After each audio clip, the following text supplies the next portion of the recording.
we don't want to make it bigger than just figuring out how to win a basketball game and cement that blueprint and then being able to follow that into game after game. This is a growth period that we're in, and that's the way I see it. You know, I think we spoke yesterday, so I just saw y'all. Just saw y'all. But yeah, just a lot of that is just cementing the blueprint where we can feel confident game to game, and you know, we're not losing leads or taking our foot off the gas pedal. A couple minutes ago, he said that it felt like there's been too much talk, trying to figure out what's going on in the midst of the 6-game streak. Do you feel the same way? I mean, I respect James' opinion, and I think, of course, when you're going through a losing streak, you know, not really many people want to be hearing the same thing over and over again. So I definitely feel for him. And I'm sure if you ask a few guys on the team, they would probably feel something similar. But for us, it's just getting closer as a group. You know, the get better jargon that we consistently use, whether it be here talking with you guys or in the locker room. Yeah, it can get mundane. It's just natural for a human being to get tired of that. So, you know, game to game, we're like feeling like we're coming out with some moral victories if we lose, but we're just tired of that. So I'm definitely on the same boat, you know, in terms of that, and just looking at our performances and feeling like we could have won a few of those. Kind of off of this, based on your comments, doesn't sound like you think you guys did a players only meeting or some kind of thing like that, given the 6-game streak. I've been in quite a few players only meetings, and if we do have a players only meeting, I know not to tell y'all. Because it turns out to be something bigger. There's a guess, you know, of what's happening and what's being said in the locker room, respectfully to y'all. But no powwows as of yet. You know, maybe who knows? But like I said, this is a growth period for us, and when you see it as that, obviously your patience can run thin. But you know, I think this is what the game is really about: is figuring out the right blueprint to win ball games. You know, no matter who we're going against, no matter how good, no matter what the record is. Do you see consistency in during these 6 games? Has been a different thing every night? I mean, it's been up and down. I think we've had leads some games. We've been in the hole in the first quarter a few games. We've lost a few quarters. We've lost a few halves. And, you know, when you combine that with things that we can control, such as taking care of the basketball, or, you know, having some continuity on the offensive end and we don't get stagnant or anything like that. And then just a read and react type of style of play and a focus. Teams are really loading up on me and James. They're starting to trap us a lot more. It's trying to get the ball out of our hands, rightfully so.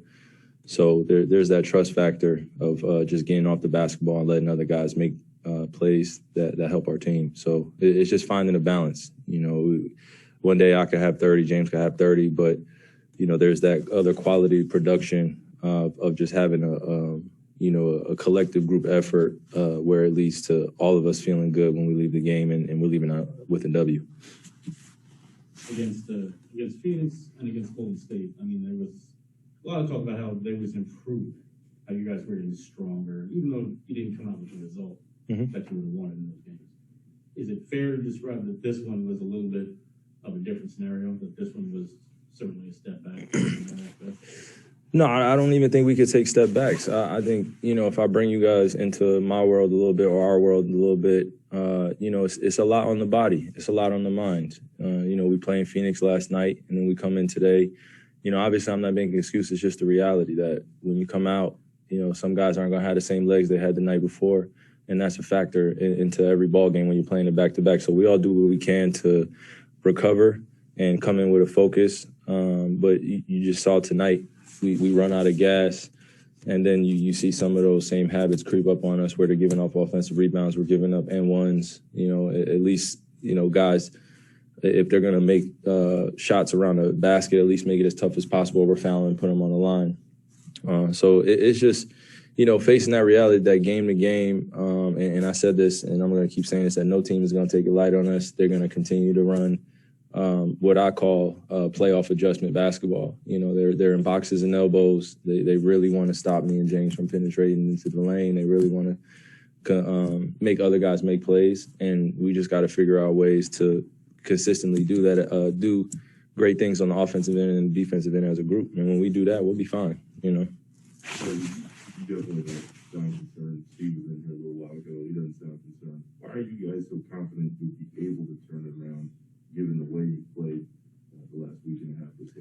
I don't know any other way. I mean, you know, I've been through so many experiences in this league, you know, playing on different teams, having the opportunity to play with some great players, some great role players as well. And I think the sentiment that I have is just instead of continuing to hammer on, you know, we need to do this, we need to do that, we just got to get closer as a group a little bit. You know, this is a time where we can't be fragile, like I said the other day, and we use this period of time that we're going through as a lesson of growth in this NBA game. You know, it's not easy to win ball games. They only had 9 players tonight. That also is a factor into it.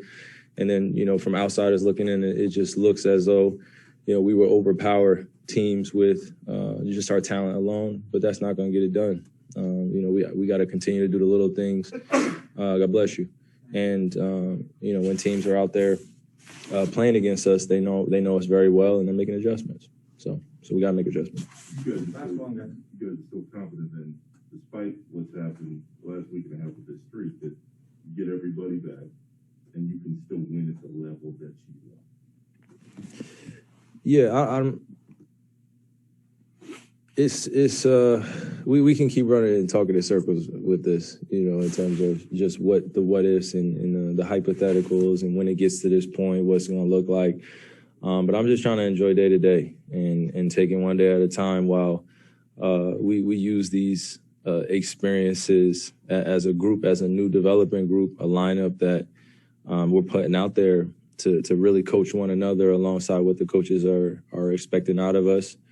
And, you know, just doing it in a way where it's selfless basketball and it's a selfless approach. And I feel like you can't go wrong with that. You know, if you just put yourself to the side and then put the team first and don't allow frustration or impatience to creep in, and realize that this game rewards you when you just stay the course. You just keep working every single day, doing the little things, taking care of your body, taking care of your mind, taking care of your spirit, and it'll reward you. So we just keep doing that. And hopefully next time when we're talking to you, we could be talking about the positives, about how we went out and, you know, put 4 quarters together. Okay. Of course. Thank you, guys.